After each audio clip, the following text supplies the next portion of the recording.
kasih saya atas waktu. Bapak sudah menyempatkan waktu juga untuk kita persiapan proses supervisi kita Pak ya untuk tahap observasi. Nah, jadi nanti setelah saya melakukan proses supervisi ke Bapak, nanti saya harap nanti Bapak melanjutkan lagi untuk menjadi supervisor pada guru-guru yang lain, gitu, Pak ya. Nah, jadi tentunya untuk kita sampai pada tahap observasi kita harus melakukan dulu tahap pra observasi. Nah, dalam tahapan pra observasi inilah saya mengundang Bapak untuk kita melakukan proses coaching. Nah, yang seperti yang sudah saya sampaikan juga sebelumnya. Jadi ada beberapa hal yang mau saya tanyakan ke Bapak terkait dengan persiapan Bapak nanti untuk proses observasi. Yang pertama nih Pak, apa harapan Bapak dari pertemuan kita hari ini, proses coaching kita hari ini? Apa tujuan yang ingin Bapak capai? Harapan saya dengan adanya kegiatan coaching hari ini, saya berharap adanya suatu sharing yang memberikan motivasi kepada saya. Kemudian saya menjadi ada suatu inspirasi baru untuk mengembangkan pembelajaran yang berpusat pada murid. Jadi keinginan saya itu. Ada dapat pencerahan baru lah Pak ya untuk persiapan Bapak nanti melakukan proses pembelajaran sehingga tujuan pembelajaran Bapak yang berpusat pada murid itu bisa tercapai ya kan Pak. Pada akhirnya pasti kita ke proses pembelajaran yang di kelas yang kita harapkan ya Pak ya. Oke, baik.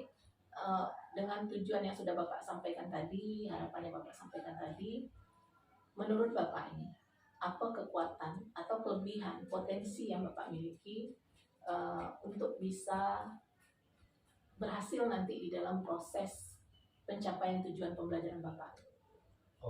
Kalau yang menurut saya Bu ya, kelebihan saya itu sebelum melakukan sesuatu itu harus punya suatu rencana yang matang. Jadi sebelum terjun ke lapangan itu biasanya sebelum kita memulai ada suatu persiapan apa yang akan saya lakukan. Itu yang menjadi kelebihan saya. Proses awalnya dulu Pak ya, jadi persiapan yang mantap dulu, pasti nanti hasilnya akan mengikuti. Oke, bagus Pak, mantap. Jadi ini potensi Bapak yang bisa Bapak gunakan untuk Bapak bisa terjun nanti ketika observasi nanti. Oke, baik, jika dengan kemampuan Bapak tadi, potensi Bapak tadi, kalau kita hitung-hitung nih Pak, dari skala 1 sampai 100, menurut Bapak, dengan potensi Bapak tadi, bagaimana keberhasilan Bapak nanti dalam proses supervisi itu ada di skala berapa lah menurut Bapak kira-kira? Rencananya kan saya masuk di kelas 11-1 Bu. Karena saya melihat intake siswa di situ bisa dikatakan sangat baik. Ditambah yang akan nanti masuk untuk observasi itu kan materinya bisa dikatakan tidak terlalu sulit. Jadi saya sih optimis bisa mencapai 85 dari 100. 85 dari 100. Ini di tahap awal ya Pak ya. Ini tahapan kita praobservasi Bapak mengukur kira-kira ada berada di kisaran 85 ya kan Pak. Nah artinya ada sekitar sisanya lagi 15% yang akan Bapak tingkatkan lagi ya kan, yang akan Bapak capai lagi, yang harapan Bapak mungkin di perencanaan 85, tapi setelah melaksanakan dengan proses kita hari ini, dengan proses coaching kita hari ini, ternyata Bapak bisa mencapai 100 misalnya kan. Nah artinya kan ada tantangan yang menurut Bapak harus Bapak hadapi untuk bisa mencapai angka itu. Ada nggak kira-kira tantangan Pak di dalam? Tantangan saya gini Bu, saya sebagai guru terkadang menerapkan model pembelajaran itu karena keterbatasan saya di dalam mengelola waktu, itu tantangan saya Bu. Waktu ya Pak? Iya, saya gurunya tidak bisa memanajemen waktu dengan menggunakan model pembelajaran yang tadi yang saya desain. Biasanya waktunya kurang gitu Pak? Jadinya waktu? Jadinya karena banyak sifatnya diskusi, anak banyak belajar tentang mereka berdiskusi, sehingga terkadang kita lupa Bu. Lewat waktu? Lewat waktu, sehingga kadang-kadang tidak tercapai, apalagi siswa-siswi yang intake-nya katakanlah tidak menyukai itu seperti itu. Gitu. Iya. Jadi itu tantangan berarti Pak ya. Tantangannya Bapak memanajemen waktu ketika di kelas supaya bisa menyesuaikan dengan proses pembelajaran. Biar pas ya, karena waktu kita 45 mestinya kan memang selesai dan 45 ya Pak ya. Oke. Jadi untuk menghadapi tantangan tadi, kira-kira Bapak punya tidak satu rencana, satu solusi supaya saya ini kendala saya di waktu gitu kan. Jadi apa rencana Bapak untuk mengatasi anak-anak tadi? Yang saya rencanakan Bu, tadi kan didesain dalam mendesain model pembelajaran nanti, saya akan melihat kekuatan siswa-siswi itu yang punya potensi. Jadi selain saya nanti ikut membimbing keliling, saya akan mengingatkan kepada peserta didik yang memiliki suatu kelebihan untuk segera katakanlah tutur sebaya dengan mereka. Tutur sebaya. Iya. Oke, tutur sebaya Pak ya, berarti melibatkan anak-anak yang punya kemampuan lebih itu untuk membimbing teman-teman yang lain. Iya. Oke.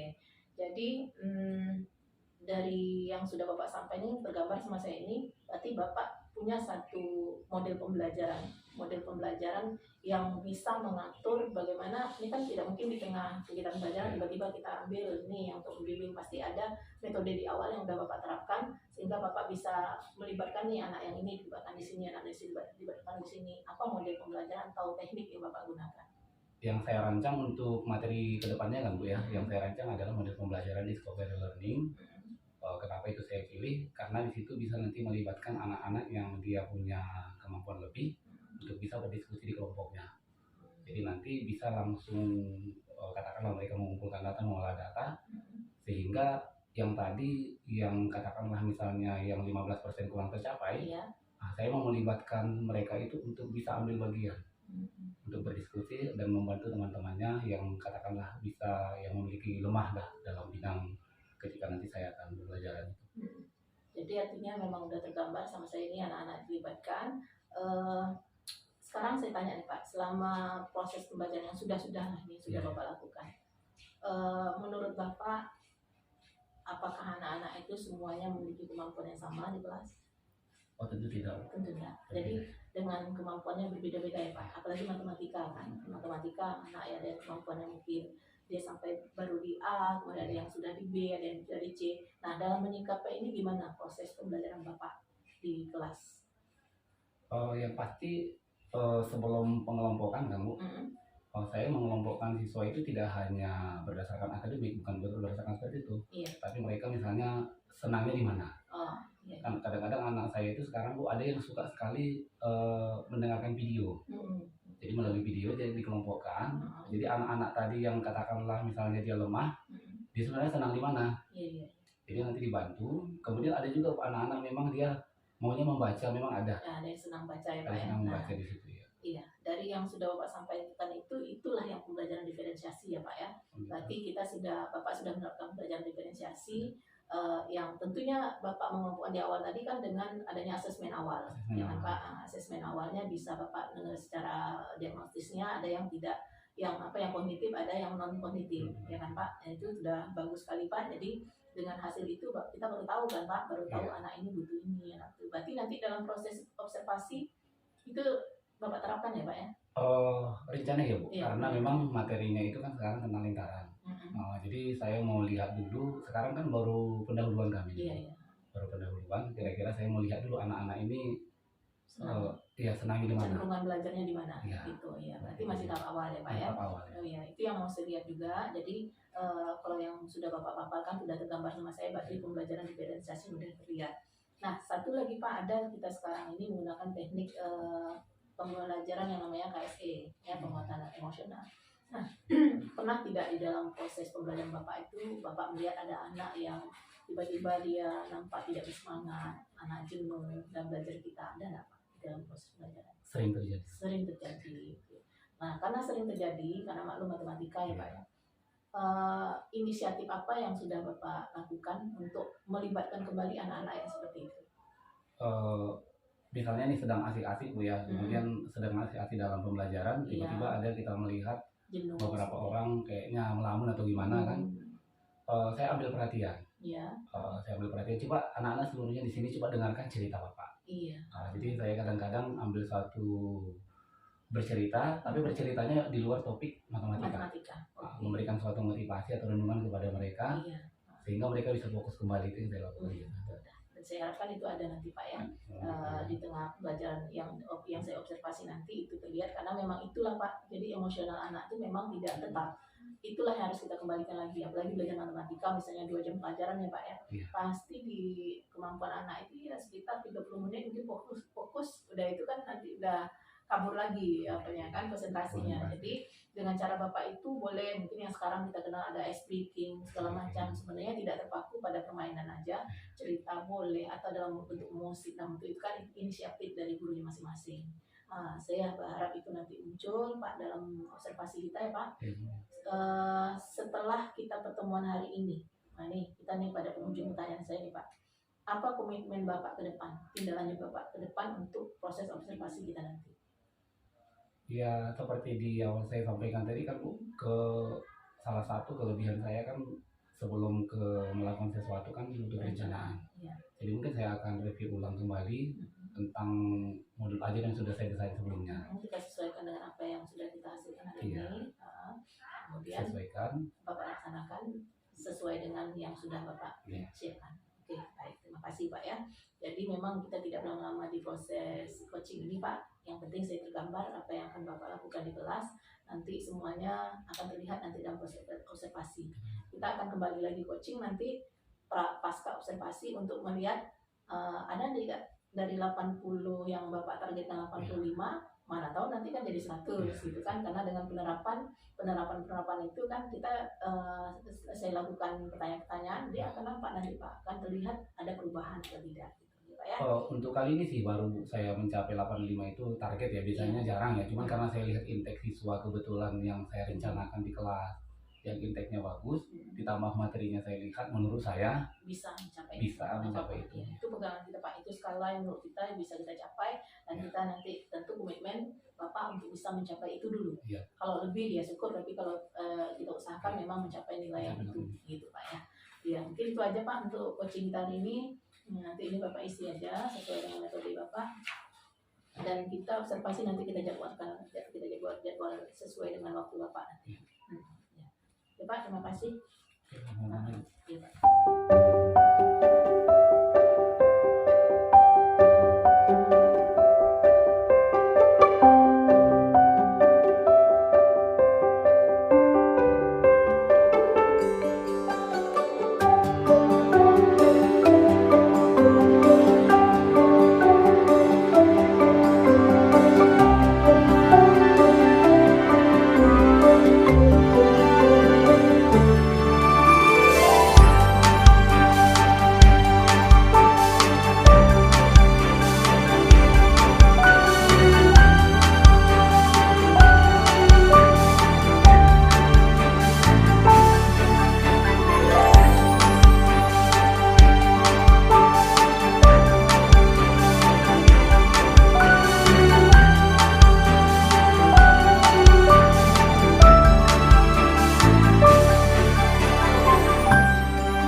Jadi kita udah selesai untuk proses observasi ya Pak ya. Jadi kita hari ini coba kita refleksi. Kita di tahap pasca observasi ada beberapa pertanyaan yang akan kita refleksikan ya Pak ya.